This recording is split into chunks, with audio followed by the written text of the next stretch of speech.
Welcome back to 5-Minute Tool Reviews, where I do my best to review a tool in 5 minutes or less. My name is Robert Dailey, and I'm a professional furniture and cabinet maker, and this is the Fortress 4-gallon, high performance series air compressor.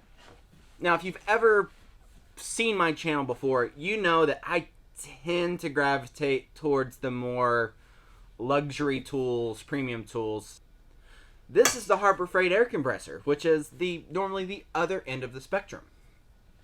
Overall, I've had this for a little over a year. I've had a couple other compressors throughout my career. I've had a 10-gallon Sears Craftsman that did the job, was ridiculously loud, painfully loud. And then I had the Porter Cable 6-gallon pancake style compressor that typically comes in the combo kit where you get the hose, the guns, etc. And that one is branded, Stanley, Black & Decker, DeWalt, Craftsman, Porter Cable. It's all the same thing, just different logos and paint jobs. That was a decent compressor. I had it 2 or 3 years until it just stopped turning itself off. It just kept pumping, couldn't hold air anymore. Why didn't I fix it? Well, because we were in the middle of a job, I had to have a compressor to get a job done, and that's how it works when you do this professionally, that the downtime to fix a tool often isn't worth the time lost in just replacing it. It's a little bit bulkier than I hoped it would be, but it does the job. It holds air great. It doesn't leak down. It doesn't cycle unnecessarily. The connectors on it are really good quality. That's something I had to replace a lot of times on my older compressors, is the valve started leaking after a while, especially the more you unplug it and plug it back in. Haven't had that issue with that. It goes up to 200 PSI, which is good because it's a smaller tank, so it basically replaces volume with pressure. And so this runs, all my nail guns, including a framing nailer. I can blow stuff off with my blowgun. I can inflate tires. I can pump up the kids' bikes.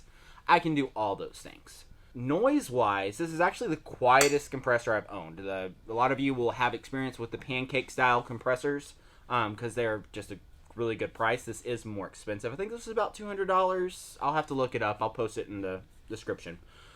I think it's a better all-around compressor. It's quieter. It has the roll cage on it, so it sits very stable. It's got the rubber feet on it. It doesn't vibrate around like the other one did.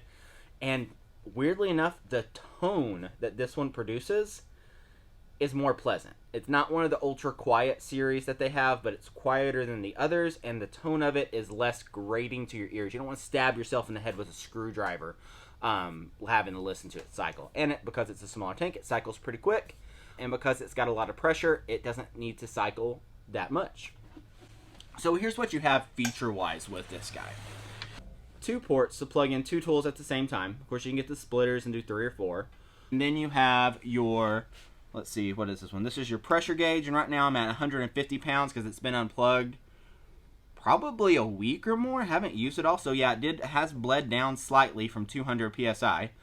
The regulator holds perfect at 105 pounds, which is what I run my tools at. That's just what I run everything at. It works. It's easy to adjust. It holds the regulation wonderfully. And then, of course, you have a drain valve that's easy to access and easy to use. My only complaint about this compressor are the plastic gauge covers that got cloudy on me. I think I tried cleaning it with something thinking it was glass, and it etched it instead of just cleaning it. So I don't know how many pennies they saved using the plastic instead of glass, but I would rather have had glass here that didn't cloud up on me. I can still read it, but that's my complaint. One other complaint, I've seen it on other compressors of this style that with the roll cage. So you put all the money into having this roll cage to make this thing super durable. But why would the ports stick out above the roll cage? Shouldn't they be recessed underneath the roll cage so that if it rolled over this way, you wouldn't break off your valve? Anyway, that's what I would do if I designed it. No, it's not the luxury bougie tools that, we're all just really nice to have. But, I mean, it's a work truck. It does what you need it to do.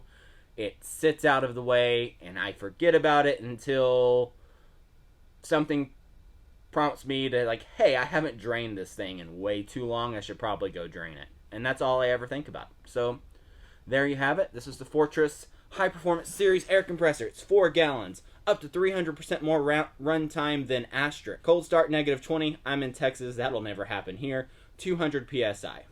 4 SCFM at 90 PSI, 1.5 horsepower. It does what you need it to do. It pumps air, keeps it compressed. What else do you need in an air compressor? So if you're looking for a new air compressor, this is it. Thanks for watching. Like, share, and subscribe, and we'll see you next time.